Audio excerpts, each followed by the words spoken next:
আসসালামু আলাইকুম প্রিয় অভিভাবকগণ, সকলের ভালো থাকার প্রত্যাশা করছি। আপনি যদি আপনার সন্তানকে তৃতীয় শ্রেণীতে ভর্তি করাতে চান তাহলে এই ভিডিওটি আপনার জন্য। 2026 সালে স্কুলে ভর্তি পদ্ধতি লটারির মাধ্যমে হবে নাকি ভর্তি পরীক্ষার মাধ্যমে হবে সেটা এখনও ঘোষণা হয়নি। সুতরাং আমরা আমাদের শিক্ষার্থীদেরকে অনিশ্চয়তার মধ্যে না রেখে ভর্তি পরীক্ষার জন্য প্রস্তুত করে নিতে পারি। তৃতীয় শ্রেণীতে ভর্তি পরীক্ষা মূলত বাংলা, ইংরেজি, গণিত এই তিনটি বিষয়ের উপর হতে পারে। আবার কিছু শিক্ষা প্রতিষ্ঠান শিক্ষার্থীদের মেধা যাচাইয়ের জন্য কিছু সাধারণ জ্ঞানের প্রশ্নও করতে পারে। আজকের ভিডিওতে আমি আলোচনা করার চেষ্টা করব তৃতীয় শ্রেণীতে ভর্তি পরীক্ষায় কী ধরনের প্রশ্ন হতে পারে এবং একটি নমুনা প্রশ্ন দেখাবো। তবে মনে রাখবেন, ভিন্ন ভিন্ন শিক্ষা প্রতিষ্ঠান ভিন্ন ভিন্ন স্টাইলের প্রশ্ন করতে পারে। শিক্ষার্থীদের জন্য বোর্ড কর্তৃক নির্ধারিত যে 3টি বই রয়েছে, সকল প্রশ্ন মূলত সেখান থেকেই আসতে পারে। তো চলুন আমরা একটু ধারণা নেই যে কিভাবে মার্কস বন্টন হতে পারে। বাংলা বিষয়ের উপর 30, ইংরেজি বিষয়ের উপর 30, গণিত বিষয়ের উপর 30, সাধারণ জ্ঞানের উপর 10। আবার এরকমও হতে পারে সাধারণ জ্ঞান থেকে নাও প্রশ্ন আসতে পারে। এই তিনটির মধ্যে এই 3টি বিষয়ের উপরেই 100 মার্ক বন্টন করে দিতে পারে। তো চলুন এখন আমি আপনাদেরকে দেখাচ্ছি যে ইংরেজি বিষয়ের উপর কি কি ধরনের প্রশ্ন হতে পারে। আমি 30 মার্কের উপর বেস করে এই প্রশ্নপত্রটি তৈরি করেছি। তো আসুন একটু দেখি 1 নাম্বার প্রশ্ন কি হতে পারে। Write the name of a week. Write the name of a week. দ্বিতীয় প্রশ্নটা কিরকম হতে পারে। Write the first 4 line of rhyme little seed. Write the first 4 line of rhyme little seed. এখানে লিটল সিড ছাড়া অন্যান্য কবিতা আসতে পারে। তারপরের প্রশ্নটা একটু খেয়াল করুন। Right opposite words. Right opposite words.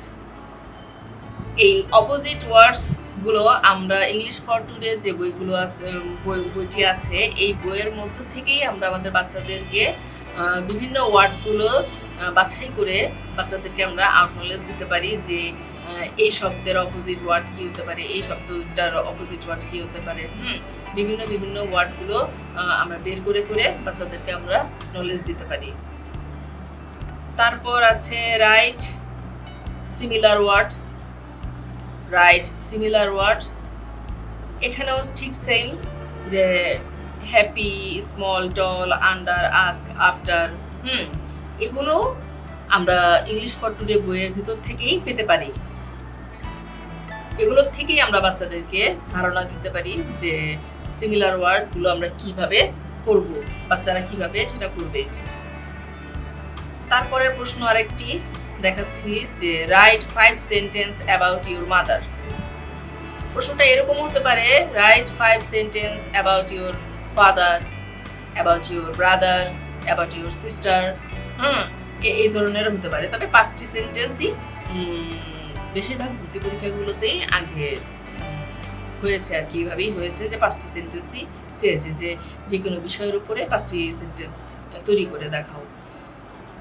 তারপরের প্রশ্ন answer the question. Answer the question এগুলো ইংলিশ ফর টুডে বইয়ের ভিতরেই বিভিন্ন যে ছোট ছোট গল্পগুলো আছে সেই গল্পগুলোর ভিতর থেকেই হয়ে থাকে। যেমন how old is Asim, what day comes after Monday, right the name of the shapes. এই শেপসের উপরেই একটি অধ্যায় আছে ইংলিশ ফর টুডে বইতে। যে বিভিন্ন রকমের শেপ দেওয়া আছে, তার নামগুলো লিখতে হবে। Circle, square, triangle, rectangle. এইভাবে আমরা বাচ্চাদেরকে ভালো করে অধ্যয়ন করাতে পারি। আমি আপনাদেরকে চেষ্টা করলাম যে একটি নমুনা প্রশ্ন দেখিয়ে যে কীরকমভাবে ভর্তি পরীক্ষার প্রশ্নগুলো আসতে পারে। ইংরেজি বিষয়ের উপর 30 মার্ক কীভাবে বন্টন হতে পারে তা সম্পর্কে আপনাদেরকে একটু ধারণা দেওয়ার চেষ্টা করলাম। আমি আগেই বলেছি ভিন্ন ভিন্ন প্রতিষ্ঠান ভিন্ন ভিন্ন স্টাইলে প্রশ্ন করতে পারে। সুতরাং আগামী ভিডিওতে আরেকটি নমুনা প্রশ্ন নিয়ে আলোচনা করব। পরবর্তী ভিডিও দেখার আমন্ত্রণ রইল। ভালো থাকবেন সবাই। আল্লাহ হাফিজ।